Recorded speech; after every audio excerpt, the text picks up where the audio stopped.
Bismillahirrahmanirrahim. Assalamu alaikum students. My name is Abdurrahman and I'm teaching you biology. Students, this session is continuity of the previous session जिसमें हमने discuss किए energy resources, exhaustible और inexhaustible के तारुफ से हमने start किया था, फिर उसके कुछ बेसिक टाइप्स हमने डिस्कस की। अभी हम इसको कंटिन्यू करने जा रहे हैं फ्रॉम द न्यूक्लियर पावर। तो डिटेल्स बोर्ड पे देखते हैं।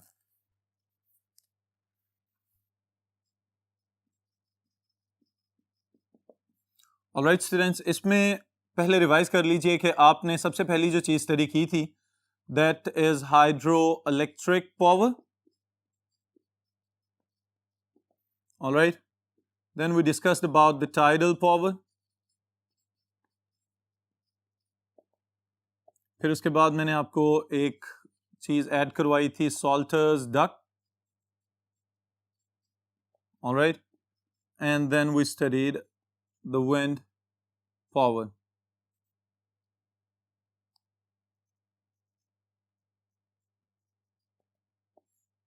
ऑलराइट स्टूडेंट्स, अब ये चार टाइप्स तो हम पहले डिस्कस कर चुके हुए हैं। अभी हम इसको स्टार्ट करने जा रहे हैं फ्रॉम द न्यूक्लियर पावर। अब न्यूक्लियर पावर के लिहाज से स्टूडेंट्स आपको फौरी तौर पे समझ आ जाएगी कि यहां पे कुछ रेडियो एक्टिव किस्म का फ्यूल इस्तेमाल होना चाहिए। ऑलराइट स्टूडेंट्स, अब जो न्यूक्लियर पावर स्टेशंस बनाए जाते हैं इनमें बुनियादी तौर पे काम तो इनका एनर्जी प्रोड्यूस करना है, लेकिन जो हम न्यूक्लियर फ्यूल यूज करते हैं ये पानी को हीट अप करने के लिए इस्तेमाल होता है। और पानी को हीट अप करते साथ ही इसमें से जो स्टीम खारिज होती है उस स्टीम को फिर चैनलाइज किया जाता है टरबाइंस चलाने के लिए, और उन टरबाइंस के साथ वही पुराने वाला मैकेनिज्म जनरेटर्स अटैच्ड होंगे और उन जनरेटर से बिजली बना के फिर आगे डिस्ट्रीब्यूट कर दी जाती है। अब स्टूडेंट्स इस चीज को समझ लें कि न्यूक्लियर पावर प्रोड्यूस करना हमें देखने में तो बड़ा फैसिनेटिंग सा लग रहा होता है, लेकिन इसको संभालना, इसकी मेंटेनेंस, ये बहुत ही ज्यादा जबरदस्त किस्म का सेंसिटिव काम है। अब इसमें अगर एक वाकया मैं आपके लिए कोट कर दूं, 1986 में रशिया के अंदर चेरनोबिल के मकाम पे, वहां पे इनका एक न्यूक्लियर पावर स्टेशन था जिसका एक ब्लॉक, सिर्फ एक हिस्सा उसका जो है वहां से इरप्शन स्टार्ट हुई और वहां से न्यूक्लियर रेडिएशंस जो हैं वो जाके आपके स्कैंडिनेवियन कंट्री स्वीडन में भी डिटेक्ट होना शुरू हो गई।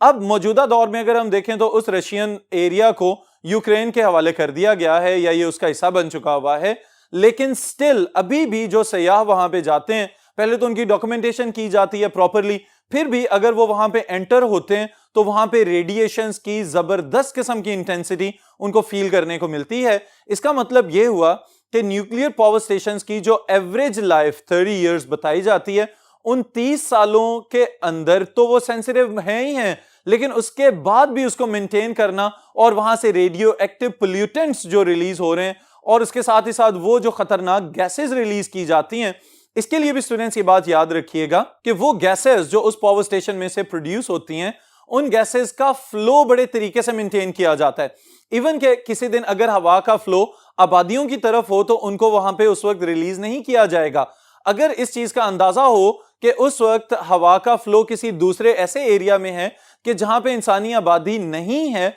तो फिर उस दिन उन एक्स्ट्रा गैसेस को या वेस्ट गैसेस को रिलीज कर दिया जाता है इनटू द एनवायरनमेंट। ऑलराइट, लेकिन स्टिल अगर हम देखें तो चूंकि जमीन तो हर वक्त घूम रही है, हवा भी हर वक्त फ्लो में है, तो किसी सूरत भी ये इंसानों के लिए फायदामंद नहीं है। बेशक वो इस चीज के या इन चीजों को रेगुलेट कर भी रहे हैं, तमाम किस्म की एहतियातें भी मद्देनजर रखी जा रही हैं, लेकिन उसके बावजूद अगर खुदा न खास्ता न्यूक्लियर पोल्यूशन फैलती है तो उसकी वजह से इर्द गिर्द के माहौल को बहुत ज्यादा सीवियर नुकसान हो सकते हैं। ऑलराइट स्टूडेंट्स, तो पावर जनरेशन के एतबार से एक तो ये पहले ही महंगा रिसोर्स है, और दूसरे नंबर पे फिर ये कि जो वो नेचुरल ओर्स वगैरह जो हमें मिल रहे थे यूरेनियम वगैरह के, उनको रिफाइन करने में और फिर उनको इस्तेमाल करने में जो एक्सपेंसेस आ रहे हैं उस लिहाज से, और हमारा जो फोकस है मेन कि माहौलियाती एतबार से ये कतन इतना कोई यूजफुल प्रोसेस नहीं है, तो हमें स्टिल इसकी बजाय किसी और अल्टरनेट वे को इख्तियार कर लेना चाहिए। तो उस अल्टरनेट वे के लिए स्टूडेंट्स हमारे पास कुछ ऑप्शंस मौजूद हैं। The first one is known as the geothermal energy.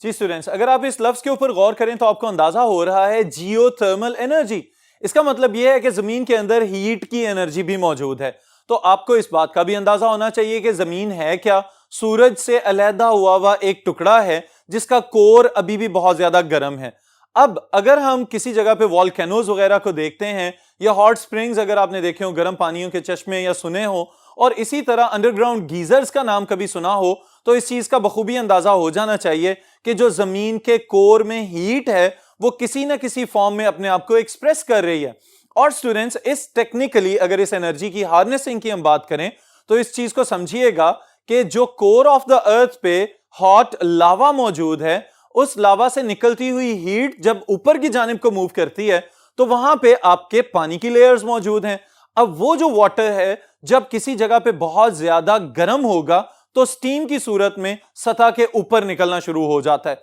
Alright, तो वो जो स्टीम या ड्राई हीट जिसे हम कहते हैं जब बाहर निकल रही होती है तो उसको किसी ना किसी तरीके से इस्तेमाल करना भी जरूरी है कि कहीं हम कुदरती जराए का ज़िया ना कर दें। तो उसके लिए स्टूडेंट्स क्या किया जाता है कि बहुत सारे ममालिक ने अपने पास जियोथर्मल पावर स्टेशंस बनाना शुरू कर दिए हैं। ऑलराइट, आपकी किताब में न्यूजीलैंड और आइसलैंड वगैरह का जिक्र किया गया है, लेकिन बहुत सारे और ममालिक भी हैं कि जिन्होंने प्रॉपरली अब इस चीज को एक अल्टरनेट या एक आर्टिफिशियल वे में भी चलाना शुरू कर दिया है कि जमीन की हीट की एनर्जी को इस्तेमाल करते हुए पानी को गर्म किया जाता है, स्टीम बनाई जाती है और फिर उस स्टीम से अपनी टरबाइंस और जनरेटर्स चला लिए जाते हैं। तो ये वाले जो पावर जनरेटर्स हैं इनको हम कहेंगे these are using the natural resource that is inexhaustible, क्योंकि जमीन अभी तक अगर इतने लाख साल गुजर जाने के बाद भी दरमियान में से गर्म है और वॉल्केनोज की सूरत में कहीं ना कहीं निकलती हुई भी उसकी हीट नजर आती है,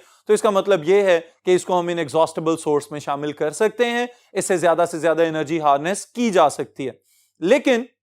जहां पे इसके फवायद हैं वहां पे इसके नुकसानात भी हैं स्टूडेंट्स। एक तो इसमें से निकलती हुई ऑक्साइड्स वगैरह, जो सल्फर ऑक्साइड स्पेशली जिसमें बहुत ज्यादा खतरनाक हैं, और फिर उसके बाद इसकी एप्लीकेशन या इंप्लीमेंटेशन की जब हम बात करते हैं तो हमें पता चलता है चूंकि ये वाले रीजन्स जो हैं ये इंसानी आबादियों से काफी फासले पे मौजूद होते हैं, तो इस वजह से इनको हार्नेस करने के लिए या तो प्लांट्स वहां पे लगाए जाएं या फिर इनमें से निकलती हुई स्टीम जो है उसको बहुत ज्यादा लॉन्ग डिस्टेंस ट्रेवल करना पड़ेगा, और इतने लंबे डिस्टेंस के बाद जो इसकी एनर्जी की एफिशिएंसी है वो भी रिड्यूस हो सकती है। ऑलराइट स्टूडेंट्स, हमारे जो मकसद वाली या हमारे फोकस वाली चीज है वो ये है कि इस एनर्जी को इस्तेमाल जरूर किया जाए लेकिन माहौल को नुकसान कम से कम पहुंचाया जाए। ऑलराइट स्टूडेंट्स, फिर इसके बाद जो नेक्स्ट टेक्निक हम स्टडी करने जा रहे हैं दैट इज रियली इंपॉर्टेंट, और इसको स्टूडेंट्स हम कहते हैं दिस इज सॉलिड वेस्ट, और मैं इसको कहूंगा सॉलिड वेस्ट पावर। ऑलराइट, अब ये जो सॉलिड वेस्ट पावर की टर्म स्टूडेंट्स यहां पे इस्तेमाल की गई है, ये मैंने जानबूझ के यहां पे लफ्ज लिखा है क्योंकि अगर हम गौर करें तो वो चीजें जिसे हम कूड़ा क्रिकेट समझ के, कचरा समझ के फेंक देते हैं, कुछ सोचने समझने वाले इंसानों ने उससे भी एनर्जी बनाने का तरीका निकाल लिया। अब पहले नंबर पे तो अगर हम एग्रीकल्चरल प्रैक्टिसेस की बात करें स्टूडेंट्स तो इसकी बहुत ज्यादा एफिशिएंसी है। कंपोस्ट वगैरह अगर बना ली जाए या इसमें से जो बाद में स्लरी वगैरह निकलती है उसको हम ऑर्गेनिक मैन्योर के तौर पे इस्तेमाल कर सकते हैं खेतों में, लेकिन इसकी जो अपनी प्रोडक्शन की टेक्निक है उसके लिए आपने एक बात याद रखनी है कि बुनियादी तौर पे है तो ये सारे का सारा वेस्ट, लेकिन या तो इसकी हाइड्रोजनेशन की जाएगी, ऑलराइट, या फिर एक और टर्म यहां पे हम लिख रहे हैं दैट इज pyrolysis, कि इसकी थर्मल ब्रेकडाउन की जाए। अब स्टूडेंट्स इसका भी सारे का सारा मैकेनिज्म अगर इसका ओवरव्यू हम देखना चाहें तो समझिएगा कि लकड़ियां या घास या पौधे वगैरह भी इस्तेमाल किए जाते हैं। इसी तरह कुछ ऐसा कूड़ा क्रिकेट वगैरह या जो कागजों से बने अखबार या पुरानी किताबें या और शॉपिंग बैग्स वगैरह हैं इनको भी इस्तेमाल किया जा सकता है। ये सारे के सारे कचरे को उठा के तो बड़े से प्लांट में डाल दिया जाता है। अब वहां पे पहले इसमें से मॉइस्चर रिमूव किया जाता है, फिर इसमें से गैसिफिकेशन का एक अमल किया जाता है, फिर उसके बाद इसको हीट दे के तो हाइड्रोजनेशन और पायरोलिसिस के अमल से गुजारा जाता है। अब स्टूडेंट्स इस दौरान क्या हो रहा है, वो हीट जो जनरेट हो रही है उस हीट को फिर फर्दर टरबाइंस और जनरेटर चलाने में इस्तेमाल कर लिया जाएगा। फिर इसी तरह बाज़ औक़ात ये भी देखा गया है कि ये जो वेस्ट है इसको बड़े बड़े टैंकर्स में डाल के कई कई दिन तक रख छोड़ा जाता है ताकि फर्मेंटेशन के प्रोसेस के थ्रू इसमें से मीथेन गैस प्रोड्यूस हो सके और फिर उस गैस को इस्तेमाल किया जाए पानी को गर्म करने के लिए, स्टीम बनाने के लिए, और फिर उस स्टीम से टरबाइन चलाई जाएं और पावर जनरेशन में इस्तेमाल हो सके। तो ये जो टेक्निक्स हैं स्टूडेंट्स, इसको हम यूं कह सकते हैं कि आपके लिए जो चीजें बेकार थी, इकोलॉजी वालों ने या एनवायरमेंटलिस्ट ने उसको भी इस्तेमाल करने के और प्रोडक्टिव बनाने के काबिल बना दिया है। और इसकी मदद से स्टूडेंट्स कई घरों को, बल्कि एक महदूद शहरी आबादी को भी आराम से बिजली की जरूरियात से आरास्ता किया जा सकता है, उनकी जरूरियात को पूरा किया जा सकता है। तो आप लोग भी ये चीज समझ लें, बहुत सारे हमारे एग्रीकल्चरिस्ट अब ऐसे हैं पाकिस्तान के अंदर कि जिन्होंने अपने ट्यूबवेल्स चलाने के लिए इस एनर्जी पे अपने आप को कन्वर्ट कर लिया है, तो बिजली के बिल भी कम होंगे और साथ ही साथ जो कूड़ा करकट वगैरह है वो भी डिकम्पोज होगा और खेतों के लिए आपको मसनूई खाद भी मुयस्सर होगी। ऑलराइट स्टूडेंट्स, फिर इसी तरह इसमें से चार भी प्रोड्यूस होता है, जिसको बाद में वो चारकोल वगैरह या कोल तार वगैरह के तौर पे सड़कें बनाने में या उनकी बेस बिछाने में भी इस्तेमाल किया जा सकता है। तो फवायद इसके बहुत ज्यादा हैं, नुकसानात इसके ना होने के बराबर हैं। तो इस वजह से अगर हम अपने आप को ग्रीन एनर्जी या ग्रीन फ्यूल्स वगैरह पे कन्वर्ट करेंगे तो यकीनन हम फॉसिल फ्यूल्स को जाया होने से बचा सकते हैं। ऑलराइट स्टूडेंट्स, फिर इसी तरह एक और तरीकाकार जो आपकी किताब में यहां पे डिस्कस किया गया है, it is about the ocean thermal gradient.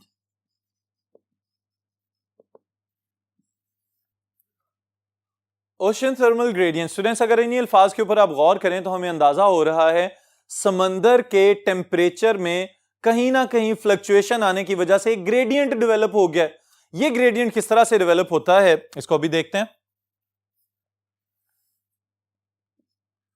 अब स्टूडेंट्स याद रखिएगा कि सरफेस के ऊपर टेम्परेचर है 25 डिग्री सेल्सियस, ऑलराइट, और बॉटम की अगर हम बात करें तो यहां पे टेम्परेचर है almost 4 to 5 degree Celsius.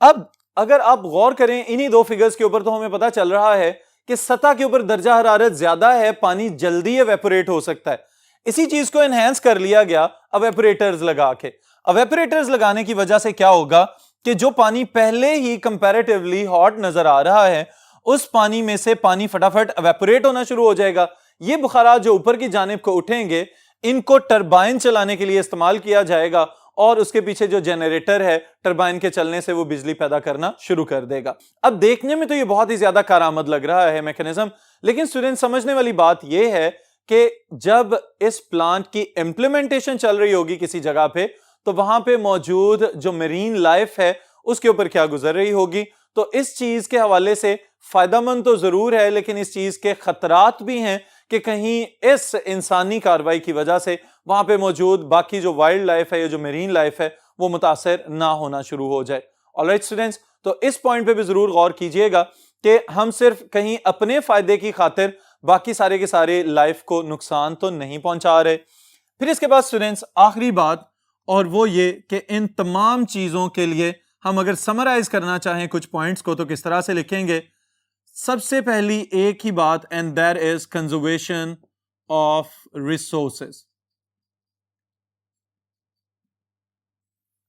Alright students, यानी इन तमाम वसाइल को जाया होने से बचाया जाए। अब इन सारे वसाइल को अगर हम जाया होने से बचाना चाहते हैं तो सबसे पहली चीज क्या है, we have to change ourselves. हम पानी तो नहीं कहीं जरूरत से ज्यादा जाया कर रहे, हम कहीं अपने घरों में आने वाली गैस को तो जरूरत से ज्यादा जाया नहीं कर रहे, कहीं बिजली तो इस तरह से इस्तेमाल नहीं हो रही कि कहीं पे लाइट्स बहुत ज्यादा लगा दी गई हैं लेकिन वहां पे जरूरत कम है, या किसी घर में अगर अफराद कम है उसके बावजूद वहां पे बहुत ज्यादा लाइटिंग कर दी जाती है। इसी तरह अगर गर्मियों की हम बात करें तो एयर कूलर्स और रेफ्रिजरेटर्स वगैरह हम इस्तेमाल कर रहे होते हैं, और इसी तरह जो एयर कंडीशनर्स इस्तेमाल कर रहे होते हैं, कहीं ऐसा तो नहीं कि वो आपने चलता ही छोड़ दिया है और फिर उसके बाद किसी को उसका ख्याल नहीं रहा। और फॉसिल फ्यूल्स में अगर ऑटोमोबाइल्स वगैरह की हम बात करें तो ट्रांसपोर्टेशन में स्टूडेंट्स अक्सर ये देखने को मिलता है कि बाज़-औक़ात एक ही जगह पे 4-4 5-5 किस्म की व्हीकल्स इस्तेमाल हो रही होती हैं, एक घर में बहुत ज्यादा गाड़ियां इस्तेमाल हो रही होती हैं।